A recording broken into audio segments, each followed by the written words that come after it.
you grew up in India. Was the environment at the time when you grew up more traditional in terms of the role of a man and role of a woman within families? Yes, I mean, my mother stayed home. She was a homemaker. She raised children and she had her aspirations to do something, but she couldn't really. But yes, I mean, when you say traditional, yes, larger society, that's what it is. It's interesting because I have seen both. My own mother uh, just stayed home and she didn't have a job outside home, right? At the same time, I also saw people working outside their homes. And I grew up in villages a lot, partly because my dad worked for the government and he went from place to place, going from one village to another village.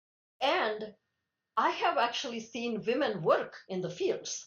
So, yes, that is another traditional role women do. You don't think about that, but they're out there working.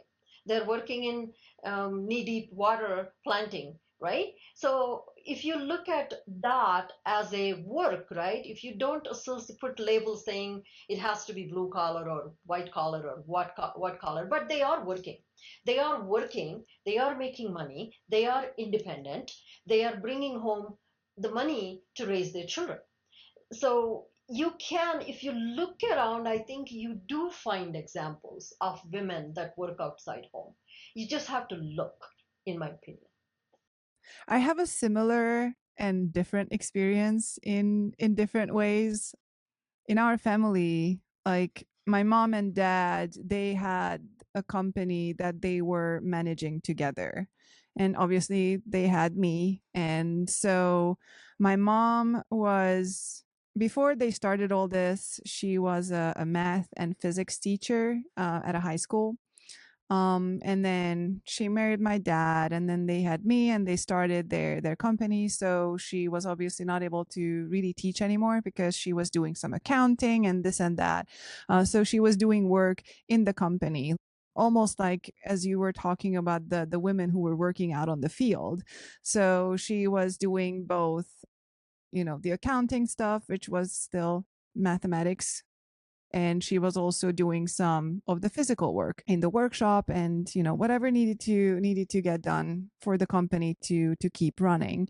So I did see that model of that the woman can work and care for a family at the same time.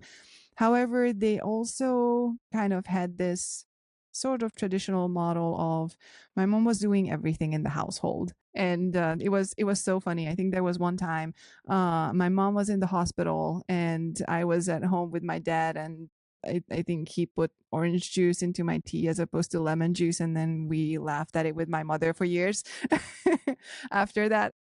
That's funny. In that regard of homemaking, my mom did play the traditional role of cooking, doing laundry, cleaning, making sure that the house is all clean and tidy. Well, tidy enough. We lived on a farm, like you can only keep a farm so tidy at all times.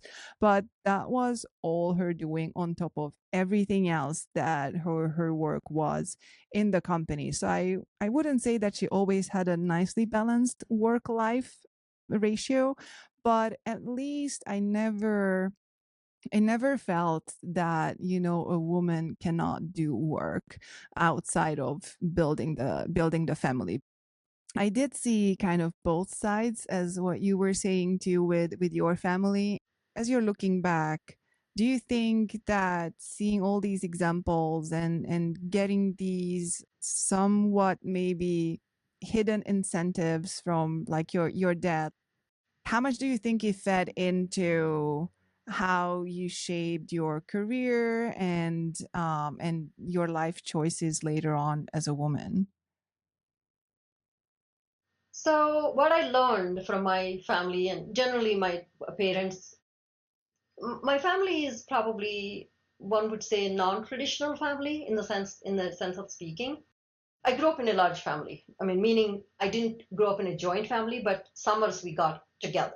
So when in the house full of 32 people total, about 16 kids and 16 adults, there was no really, they didn't stop us from talking to an adult. I could just go question adults if very engaged. If I did not understand something, I could just say, "Hey, that doesn't make sense to me. Tell me."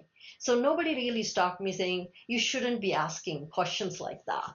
So they, I think, encouraged that kind of curiosity in being not being afraid of asking questions.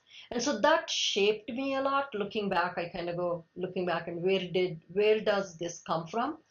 I grew up in an environment where I could just go ask my grandfather, "Hey, how does this work?" Or what do you know about this? And he would tell me. And then he would give me books to read or share whatever he knows. So all of that curiosity was encouraged. I mean, I could just ask questions. So how does it, and then on top of that, I grew up in environments where there wasn't as much a gender separation. And we would all hang out in the same place, and we would we were never told you can't play with this person or you can't play with. Surprisingly, I find that here in the US, there is so much separation. It's not, it's, I don't know if it's a, and it's enforced or self selected, but there is separation in how schools, even gender comes into play. However, I never had that. I just didn't. And I left home about 14 or so to pursue my higher education because my dad grew up, my family was in villages because he had to be in villages. So, and then I left, I mean, I came here when I was in early 20s. So I just left and then said, "Hey, I'm going to go pursue." And then they are like, "Okay, that's fine."